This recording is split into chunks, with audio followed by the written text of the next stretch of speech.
ಇನ್ನು ಕತ್ತ ಕಾಯ್ತಾ ಇದ್ದೀವ ನಾವಿಲ್ಲಿ? ಎಷ್ಟೊತ್ತಿಂದ ನಿಂತಿದ್ದೀವಿ ನಾವು?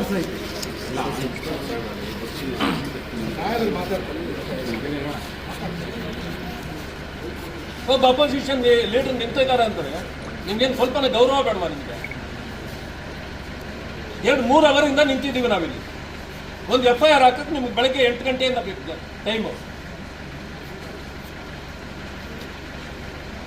ಈ ಸರ್ಕಾರದ ಗುಲಾಮಗಿರಿ ಮಾಡಬೇಡಿ. ನಿಮಗೆ ಅಂತ ಒಂದು ಗೌರವ ಇದೆ, ಆ ಗೌರವನ ಉಳಿಸ್ಕೊಳ್ಳಿ ನೀವು. ಕಂಪ್ಲೇಂಟ್ ಅಲ್ಲಿ ಕೊಟ್ಟಿರೋದು ಮೂರು ಹೆಸರಿದೆ, ಹಾಕಿದ್ದೀರಾ? ಕಂಪ್ಲೇಂಟ್ ಅಲ್ಲಿ ಏನಿದೆ ನೀವು ಕೊಟ್ಟಿರೋದು ಅದೇ ಕಂಪ್ಲೇಂಟ್ ಅದೇ. ಹೌದು, ಏನಿದೆ? ನೀವೇನು ಬರ್ದಿದ್ರೋ ಕಂಪ್ಲೇಂಟ್ ಅಲ್ಲಿ ಏನಿದೆ? ಮೂರು ಹೆಸರು ಇದೆಯಾ ಅಲ್ಲಿ?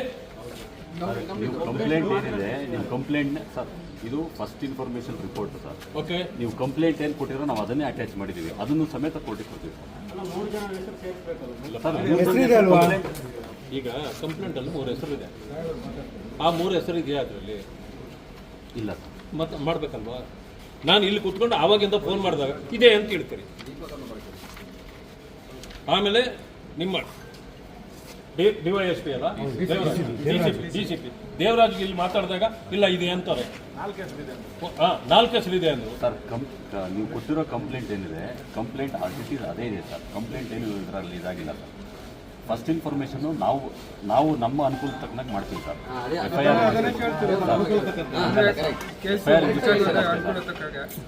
ಸುಳ್ಳು ಸರ್, ಆ ಥರ ಅಲ್ಲ ಸರ್.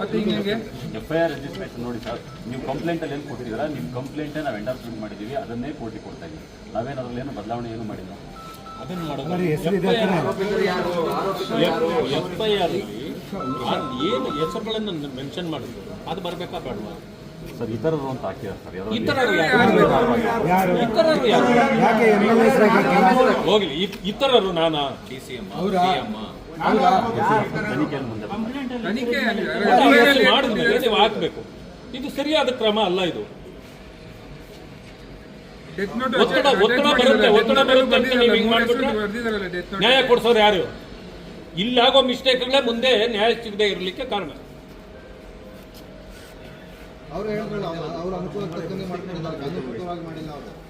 ನಾವು ಇಷ್ಟು ಮಾತಾಡ್ತಾ ಇದ್ದೀವಿ, ಅಶೋಕ್ ಅವರು ಬಂದು ಇಲ್ಲಿ ನಿಂತು ಅವ್ರು ಹೋದ್ರು ಹಾಸ್ಪಿಟ್ಲ್ಗೆ ಹೋಗ್ಬೇಕು ಅಂತ.